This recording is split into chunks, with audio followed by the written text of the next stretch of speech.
आनंदपुर राज्य में धनीराम नाम का एक व्यापारी रहता था। वो अपनी मेहनत और बुद्धिमानी के कारण पूरे नगर में प्रसिद्ध था। उसका व्यापार खूब फल फूल रहा था, लेकिन उसकी सबसे बड़ी चिंता थी उसके दो बेटे रघु और मोहन। दोनों अत्यंत आलसी थे। जहाँ धनीराम अपने दिन रात की मेहनत से अपनी दौलत बढ़ा रहा था, वहीं उसके बेटे आराम परस्ती में मगन रहते। रघु और मोहन को कोई भी काम करना पसंद नहीं था। अगर उन्हें घर के बाहर किसी काम के लिए भेजा जाता तो वो टाल मटोल करने लगते। गांव के लोग भी उनकी इस आदत से परिचित थे और अक्सर उनका मजाक उड़ाया करते थे। इतने बड़े हो गए लेकिन कोई काम धंधा नहीं सीख रहे, लोग कहते थे। लेकिन दोनों भाइयों को इससे कोई फर्क नहीं पड़ता था। वो सोचते कि जब उनके पिता के पास इतना धन है तो उन्हें मेहनत करने की क्या जरूरत है। एक दिन धनीराम ने अपने बेटों को बुलाया और गहरी सांस लेते हुए कहा, बेटा, मैं हमेशा तुम्हारे भविष्य को लेकर चिंतित रहता हूँ। मेरी मेहनत से कमाया हुआ धन सदा नहीं रहेगा। अगर तुम इसी तरह आलसी बने रहोगे तो एक दिन तुम्हें पछताना पड़ेगा। रघु ने ऊबते हुए कहा, पिताजी, हम ऐसा क्या करें? हमारे पास तो सब कुछ है, हमें मेहनत करने की क्या आवश्यकता? धनीराम ने सिर हिलाया और गंभीर स्वर में कहा, अगर तुम अपने पैरों पर खड़े नहीं हो सकते तो मैं तुम्हें और अधिक शरण नहीं दे सकता। तुम्हें खुद मेहनत करके अपना गुजारा करना होगा, नहीं तो तुम मेरे घर में नहीं रह सकते। ये सुनकर रघु और मोहन घबरा गए। वो सोच भी नहीं सकते थे कि उन्हें अपने आरामदायक जीवन को छोड़कर कुछ करना पड़ेगा, लेकिन वो जानते थे कि उनके पिता अपने निर्णय से पीछे नहीं हटेंगे। वे दोनों सोचने लगे कि आखिर ऐसा क्या किया जाए जिससे बिना मेहनत किए उन्हें धन मिल जाए। कुछ दिनों बाद उन्हें एक अफवाह सुनाई दी। गांव में चर्चा थी कि जंगल के भीतर एक प्राचीन गुफा है जिसमें अपार खजाना छुपा हुआ है। ये गुफा वर्षों से बंद थी और बहुत से लोगों ने वहां जाकर भाग्य आजमाने की कोशिश की थी, लेकिन वो खाली हाथ लौट आए थे। ये सुनते ही रघु और मोहन की आंखें चमक उठी। अगर हमें वो खजाना मिल जाए तो हमें कभी काम करने की जरूरत ही नहीं पड़ेगी, मोहन उत्सुकता से बोला। रघु ने हामी भरी, सही कह रहे हो, हमें मेहनत की क्या जरूरत जब किस्मत हमारे साथ है। दोनों भाइयों ने तय किया कि वो जंगल जाकर उस गुफा को ढूंढेंगे और खजाने पर कब्जा कर लेंगे। उन्होंने खाने पीने का कुछ सामान पैक किया और अगले दिन तड़के ही यात्रा पर निकल पड़े। जंगल घना था और रास्ता आसान नहीं था। कुछ ही घंटों में दोनों थकान से चूर हो गए। चलते चलते जब उन्हें भूख लगी तो वे एक पेड़ के नीचे बैठ गए और खाना निकालकर खाने लगे। तभी वहां एक बूढ़ा साधु आया। उसने झुकी कमर और चमकती आंखों से उन्हें देखा और मुस्कुरा कर पूछा, बेटा, कहाँ जा रहे हो? रघु ने आलस से जवाब दिया, गुरुजी, हम जंगल में छुपे खजाने को ढूंढने जा रहे हैं। सुना है वहां अपार दौलत है। साधु ने सिर हिलाया और गंभीर स्वर में कहा, ध्यान रखना बेटा, मेहनत के बिना मिली दौलत कभी सुख नहीं देती। अगर तुम सच्ची समृद्धि चाहते हो तो पहले मेहनत करना सीखो। लेकिन रघु और मोहन ने उसकी बात को मजाक में उड़ा दिया।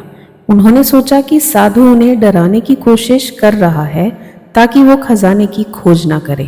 वे बिना कुछ कहे आगे बढ़ गए। आखिरकार काफी खोजबीन के बाद वो उस गुफा तक पहुंच गए। वो एक विशाल रहस्यमयी गुफा थी जिसके द्वार पर एक पत्थर की शिला रखी थी। उस शिला पर एक वाक्य खुदा हुआ था, चाबी मेहनत में छुपी है, जो इसे समझेगा वही द्वार खोल पाएगा। दोनों भाई हक्का बक्का रह गए। उन्होंने सोचा कि ये कोई पहेली होगी, लेकिन उन्हें इसका अर्थ समझ में नहीं आया। मोहन ने गुस्से में आकर द्वार को धक्का दिया, लेकिन वो हिला तक नहीं। ये क्या बकवास है? रघु चीख कर बोला। उन्होंने कई बार दरवाजा खोलने की कोशिश की, लेकिन हर बार नाकाम रहे। मोहन ने एक लकड़ी का डंडा उठाया और द्वार पर मारने की कोशिश की, लेकिन अचानक गुफा के ऊपर से कुछ बड़े पत्थर गिरने लगे। घबराकर दोनों भाई पीछे हटे और गिरते पड़ते अंदर चले गए। इससे पहले कि वे कुछ समझ पाते, दरवाज़ा जोर से बंद हो गया। अब वो अंदर फंस चुके थे। गुफा के भीतर घना अंधेरा था। बाहर से आने वाली रोशनी धीरे धीरे कम हो गई। दोनों भाइयों को एहसास हुआ कि उन्होंने बहुत बड़ी गलती कर दी थी। अब क्या करें? मोहन कांपती आवाज़ में बोला। रघु ने दीवारें टटोलने की कोशिश की, लेकिन कोई रास्ता नहीं मिला। गुफा के अंदर भयानक सन्नाटा था और उन्हें अपने पेट में चूहे दौड़ते महसूस हो रहे थे। उनके पास जो खाना था वो खत्म हो चुका था। रात भर वो भूखे प्यासे बैठे रहे, ठंड और डर से कांपते हुए। अगली सुबह उन्हें हल्की सी आवाज़ सुनाई दी। किसी ने गुफा के बाहर से पुकारा, अरे कोई अंदर है? ये आवाज़ एक किसान की थी जो जंगल में लकड़ी काटने आया था। दोनों भाई हड़बड़ाकर बोले, हाँ, हम यहाँ फंसे हुए हैं, कृपया हमारी मदद करें। किसान ने समझदारी से पत्थरों को हटाया और द्वार खोल दिया। जैसे ही वो बाहर निकले, दोनों भाई थकान और कमज़ोरी से गिर पड़े। किसान ने उन्हें पानी पिलाया और पूछा, तुम दोनों यहाँ क्या कर रहे थे? शर्मिंदा होकर मोहन ने कहा, हम खजाने की तलाश में आए थे, लेकिन ये गुफा हमें ही निगल गई। किसान ने हंसते हुए कहा, अरे मूर्खों, जीवन में असली खजाना मेहनत से मिलता है, ना कि किसी जादुई गुफा से।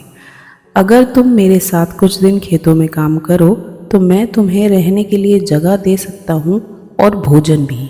रघु और मोहन को कोई और विकल्प नहीं दिखा। वे पहले ही अपनी मूर्खता का सबक सीख चुके थे।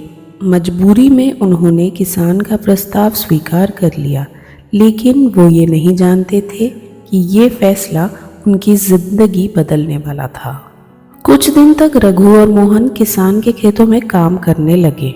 शुरुआत में उनके लिए ये बहुत कठिन था। दोनों को सुबह जल्दी उठने की आदत नहीं थी, लेकिन किसान सूरज उगने से पहले ही उन्हें जगा देता। खेत में काम करने से उनके हाथों में छाले पड़ गए और कमर में दर्द होने लगा। वो बार बार शिकायत करते, लेकिन किसान बस मुस्कुराता और कहता, मेहनत का स्वाद धीरे धीरे पता चलता है। रघु और मोहन को ये सब बेकार लग रहा था, लेकिन उनके पास और कोई चारा भी नहीं था। अगर वो मेहनत ना करते तो उन्हें खाने को कभी भी नहीं मिलता। धीरे धीरे वे समझने लगे कि मेहनत का असली अर्थ क्या होता है। पहले जहाँ वो एक बाल्टी पानी भरने में आलस दिखाते थे, अब वे खुद खेतों में हल चलाने लगे थे। एक दिन किसान ने उन्हें कहा, ये खेत वर्षों से मेरी रोजी रोटी का साधन है, लेकिन इस ज़मीन के नीचे बहुत कुछ छुपा है। अगर तुम इसे खोदोगे तो शायद कोई अनमोल चीज़ तुम्हारे हाथ लग जाए। खजाने की बात सुनकर रघु और मोहन की आंखें चमक गई। वो तुरंत फावड़ा उठाकर खुदाई में जुट गए। पूरा दिन वे खेत में अलग अलग हिस्सों में खोदते रहे, लेकिन उन्हें कुछ नहीं मिला। मोहन चिढ़कर बोला, बाबा, आपने हमें बेवकूफ़ बनाया, यहाँ तो कुछ भी नहीं है। किसान हंसा और बोला, अरे बेटा, खुदाई अभी ख़त्म नहीं हुई है, थोड़ा और धैर्य रखो। थकान के बावजूद अगले दिन वे फिर खुदाई में जुट गए। इस बार उन्होंने खेत के एक पुराने कोने में खुदाई शुरू की, जहाँ मिट्टी कुछ अलग सी लग रही थी। अचानक रघु का फावड़ा किसी कठोर चीज़ से टकराया। उसने और गहराई से खोदना शुरू किया और कुछ ही देर में मिट्टी के नीचे एक लोहे का संदूक दिखाई दिया। मोहन और रघु की आंखें फटी रह गईं। उन्होंने जल्दी जल्दी से उसे बाहर निकाला और किसान के पास ले गए। किसान मुस्कुराया और कहा, देखा बेटा, मेहनत का नतीजा कभी भी बेकार नहीं जाता, इसे खोलकर देखो। रघु ने कांपते हाथों से संदूक का ढक्कन खोला। अंदर सोने चांदी के सिक्के और गहने भरे हुए थे। दोनों भाई अवाक रह गए। उन्होंने सोचा भी नहीं था कि सचमुच खजाना मिल जाएगा। मोहन खुशी से चिल्लाया, देखा, हमने मेहनत नहीं की फिर भी खजाना मिल गया। लेकिन किसान ने मुस्कुराते हुए कहा, गलत कह रहे हो बेटा, अगर तुमने मेहनत नहीं की होती तो क्या ये खजाना तुम्हारे हाथ लगता? रघु और मोहन उसकी बात पर चुप हो गए। उन्हें एहसास हुआ कि अगर उन्होंने खेत में खुदाई ना की होती तो ये खजाना हमेशा मिट्टी के नीचे ही छिपा रहता। किसान ने आगे कहा, इस खजाने का असली हकदार वही है जो मेहनत करना जानता है। अब फैसला तुम्हारे हाथ में है। इस दौलत के सहारे फिर से आराम परस्ती का जीवन जीना है या इससे कुछ अच्छा करना है। इस बार रघु और मोहन को जवाब देने में देर नहीं लगी। वे समझ चुके थे कि असली आनंद मेहनत में है, ना कि मुफ्त के खजाने में। उन्होंने किसान से आशीर्वाद लिया और अपने गांव वापस लौटने का निश्चय किया। इस बार वो पहले जैसे नहीं थे। उनके चेहरे पर आत्मविश्वास था और दिल में एक नई ऊर्जा। गांव पहुंचकर जब उन्होंने अपने पिता धनीराम को देखा तो उनकी आंखें नम हो गई। धनीराम ने भी उन्हें देखकर राहत की सांस ली। वे अब पहले जैसे आलसी नहीं थे। रघु ने अपने पिता से कहा, पिताजी, आपने हमें सही रास्ता दिखाया। अब हम आपकी मदद करना चाहते हैं और व्यापार को नई ऊंचाइयों तक ले जाना चाहते हैं। धनीराम की आंखें गर्व से भर गईं। उन्होंने अपने बेटों को गले लगाया और कहा, मुझे गर्व है कि तुम लोगों ने मेहनत का मूल्य समझ लिया है। याद रखना, असली खजाना हमेशा परिश्रम से ही मिलता है। इसके बाद रघु और मोहन ने व्यापार में हाथ बटाना शुरू कर दिया। उनकी समझदारी और मेहनत से व्यापार तेजी से बढ़ने लगा। उन्होंने वो खजाना भी व्यापार में लगाया और जल्द ही अपने पिता को एक बड़े व्यापारी के रूप में स्थापित कर दिया। अब गांव के वही लोग जो कभी उनका मजाक उड़ाते थे, उनकी तारीफ करते नहीं थकते थे। वे अब केवल धन के मालिक नहीं थे, बल्कि एक सीख के भी मालिक बन चुके थे। इस तरह दो आलसी भाइयों की कहानी मेहनत और सच्चे बलिदान की प्रेरणा बन गई। आशा करती हूँ आपको ये कहानी अच्छी लगी होगी। यदि कहानी अच्छी लगी हो तो इस वीडियो को लाइक और शेयर ज़रूर करें। आपके सुझाव और अनुभव हमारे साथ कमेंट बॉक्स में ज़रूर शेयर करें और हमारा प्रोत्साहन बढ़ाने के लिए हमारे चैनल को सब्सक्राइब ज़रूर करें। धन्यवाद।